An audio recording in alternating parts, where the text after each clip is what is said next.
Hello friends, welcome to Matt kitchen. Matt কিচেনে আপনাদের সবাইকে স্বাগত। পুরনো বন্ধুদের পাশে থাকার জন্য ধন্যবাদ এবং নতুন বন্ধুদের স্বাগত জানিয়ে শুরু করছি আজকের রেসিপি। আজ আমি তৈরি করছি চিংড়ি মাছ দিয়ে বাঁধাকপির রেসিপি। এবারে প্রথমে আমি কড়াইতে সর্ষের তেল দিয়ে দিয়েছি। তারপরে তেলের মধ্যে একটু নুন আর 1 চামচ হলুদ গুঁড়ো দিয়ে ভালো করে নেড়ে নিয়েছি। দিয়ে এবারে চিংড়ি মাছগুলোকে দিয়ে দিচ্ছি। বন্ধুরা, এখন বাঁধাকপির একদম শেষ সময়ে বাঁধাকপি খেতে খুব একটা ভালো লাগে না। তবুও আমার বাড়িতে একটু বলল ছেলেটা যে মা একটু বাঁধাকপি করো, আর তো এবারে আর বাঁধাকপি খাওয়া যাবে না। তাই জন্য আমি ভাবলাম যে একটু বাঁধাকপি করি, আর সেটাই তোমাদের সঙ্গেও শেয়ার করছি। চিংড়ি মাছটা মিনিট 2 আমি উল্টে পাল্টে একটু নেড়ে চেড়ে নিয়েছি। চিংড়ি মাছ বেশি ভাজার দরকার নেই, চিংড়ি মাছ বেশি ভাজলে সিনথেটিক হয়ে যায়। এবারেতে ওই তেলের মধ্যেই আমি আলুগুলো দিয়ে দিয়েছি। আলুগুলো আমি এরকম ডুমো ডুমো করে কেটেছি, ছোট ছোট আলু 2 টুকরো করে। আশা করছি দেখলেই বুঝতে পাচ্ছেন। আলুটা মিনিট 2 আমি এরকমভাবে একটু নাড়াচাড়া করে নেব। 2 মিনিট মতন নেড়ে চেড়ে নেওয়ার পরে এবারে আমি দিয়ে দিচ্ছি এখানে প্রথমে আমি 1/2 চামচ মতন হলুদ গুঁড়ো দিয়ে দিলাম, আর দিয়ে দেব স্বাদ মতন লবণ। দিয়ে এবার নুন আর হলুদের সঙ্গে আলুটাকে আমি একটু লালচে করে ভেজে নিচ্ছি। আজকে আমি তৈরি করছি চিংড়ি মাছ দিয়ে বাঁধাকপির ঘন্ট। আমার চ্যানেলে মাছের মাথা দিয়ে বাঁধাকপি, নিরামিষ বাঁধাকপি সমস্ত রেসিপি দেয়া আছে। বন্ধুরা যদি চান তাহলে দেখে নিতেই পারেন। এবারে আলুগুলোকে ভাজা হয়ে গেছে, আমি তুলে নিচ্ছি। আলুটা তুলে নিয়ে ওই তেলের মধ্যেই দিয়ে দিচ্ছি আমি 1/2 চামচ সাদা গোটা জিরে। এখানে আমি তেজপাতা ব্যবহার করিনি, আপনারা চাইলে করতেই পারেন। এবারে আমি দিয়ে দিচ্ছি বাঁধাকপিটা আমি যতটা পেরেছি ঠিক ততটা সরু সরু করে কেটেছি, কারণ এই সময়ের বাঁধাকপি যদি একটু মোটা মোটা কাটা হয় তাহলে কিন্তু ভালো লাগবে না, এবারে চেয়ে চেয়ে থাকবে।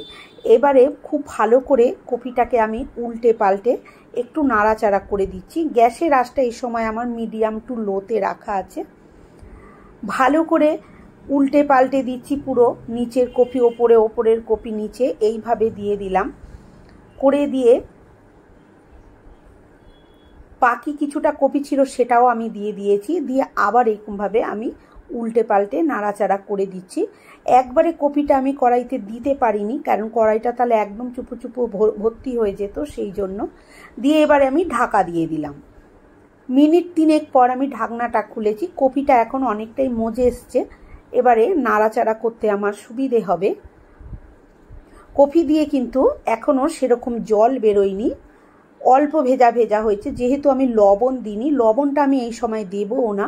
লবণ দিলে প্রচুর জল বেরিয়ে যাবে, টানাতে অনেক সময় লাগবে, সেই জন্য আমি লবণটা পরে দেব। এখন কিছু মশলা অ্যাড করছি। দিয়ে দিলাম 1 চামচ হলুদ গুঁড়ো, আর 1 টেবিল চামচ লাল লঙ্কার গুঁড়ো। ঝালটা অবশ্যই নিজেদের স্বাদ অনুযায়ী ব্যবহার করবেন। আর 1 চামচ জিরের গুঁড়ো দিয়েছি। এখানে আমি ধনের গুঁড়ো ব্যবহার করছি না, আপনারা চাইলে করতেই পারেন। দিয়ে দিলাম একটা বড় সাইজের টমেটো। যদি আপনাদের কাছে কড়াইশুঁটি থেকে থাকে এখানে কিছুটা কড়াইশুঁটিও দিয়ে দেওয়া যেতে পারে। আমার কাছে কড়াইশুঁটি এই সময় নেই, তাই আমি দিতে পারলাম না। এবার এতে খুব ভালো করে সমস্ত কিছুর সাথে কপিটাকে আমি ভালো করে মিশিয়ে নেব। কপিটা খুব ভালো করে মেশানো হয়ে গেছে। এই সময় আমি দিয়ে দেবো ভেজে রাখা আলু।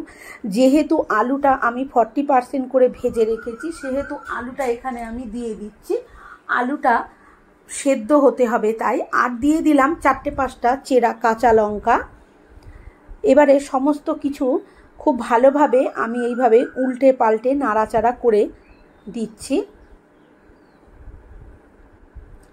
আলুটাকে আমি নাড়াচাড়া করে একটু ভেতর দিকেই দিয়ে দেব।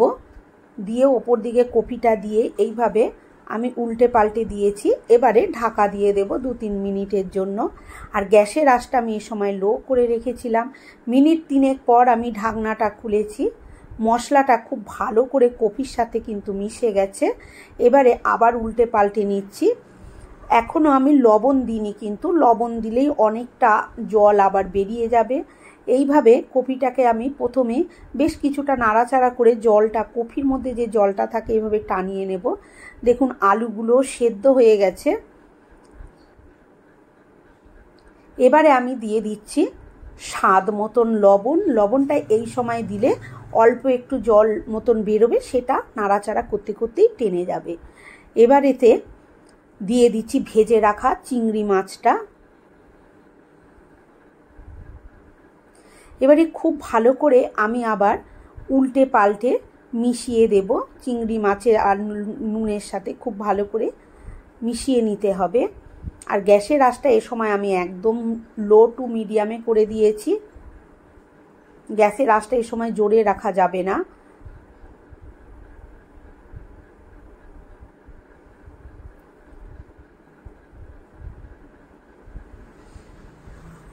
এবারে এখানে আমি দিয়ে দিচ্ছি 1 চামচ মতন ভাজা মশলা। এটা আমি শুকনো কড়াইতে জিরে আর ধনে ভালো করে ভেজে আমি গুঁড়িয়ে রেখে দিয়েছি। আমি অনেক তরকারিতে এই মশলাটা ব্যবহার করি, তাই আমি একসাথে গুঁড়িয়ে করে রাখি। আর দিয়ে দিলাম 1/2 চামচ মতন গরম মশলা গুঁড়ো। এই গরম মশলা গুঁড়োটা আমার বাড়িতেই তৈরি করা, দিয়ে দিয়েছি। দিয়ে এবার খুব ভালো করে মশলার সাথে আবার আমি এইভাবে উল্টে পাল্টে নাড়াচাড়া করে মিশিয়ে দিচ্ছি। বন্ধুরা, এখনের বাঁধাকপি ভালো লাগে না, সবাই জানেন আপনারা। যদি এইভাবে একবার রান্না করে খেয়ে দেখেন, আশা করছি ভীষণই ভালো লাগবে। এবারে আবার আমি একটু ঢাকা দিয়ে দিলাম, যেহেতু একটু নুন দিয়েছি, পর জলো জলো ভাব হয়েছে সেহেতু। এইবার আমি মিনিট 2-3 পরে ঢাকনাটা খুলেছি, খুলে এবারে নাড়াচাড়া করে নিচ্ছি। আর কিন্তু আমি ঢাকা দেব না, এবারে আমি এই খোলা অবস্থাতে একটু নাড়াচাড়া করে নেব। বন্ধুরা, আমার আজকের এই চিংড়ি মাছ দিয়ে বাঁধাকপি রেসিপি যদি আপনাদের ভালো লেগে থাকে তাহলে একটা লাইক দেবেন, শেয়ার করবেন। আমার চ্যানেলে নতুন বন্ধু হয়ে থাকলে চ্যানেলটি সাবস্ক্রাইব করার অনুরোধ রইল।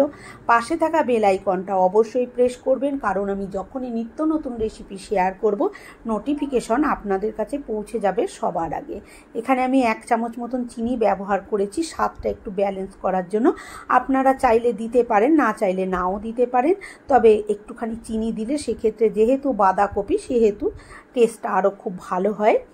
এবারে ভালো করে চিনিটা আবার মিশিয়ে দিয়ে মিনিট 2 আমি এইভাবে নাড়াচাড়া করে নিয়েছি। এবারে এটা আমার মোটামুটি রেডি হয়ে গেছে। এবার আমি গ্যাসটা নিভিয়ে স্ট্যান্ডিং টাইমে রেখে তারপরে আমি সার্ভ করে আপনাদের দেখাচ্ছি কেমন হয়েছে। এটা ভাত, রুটি, পরোটা সব কিছুর সাথে খাওয়া যেতে পারে বন্ধুরা। আর যদি নিরামিষভাবে করতে চান তাহলে আমার চ্যানেলে রেসিপিটা দেয়া আছে, দেখে নিতে পারেন। বা চিংড়ি মাছটা বাদ দিয়ে এইভাবে তৈরি করে নিলেই তৈরি হয়ে যাবে নিরামিষ বাঁধাকপি। বাঁধাকপিটা একদম ডান হয়ে গেছে। এবারেতে আমি কপিটাকে নামিয়ে নেব। দেখুন একদম ছান্না হয়ে গেছে, আশা করছি দেখেই বুঝতেই পারছেন। আজকের মতন এই পর্যন্ত, আবার হাজির হয়ে যাব অন্য কোনো রেসিপির সাথে। ততক্ষণ ভালো থাকবেন, সুস্থ থাকবেন। ধন্যবাদ।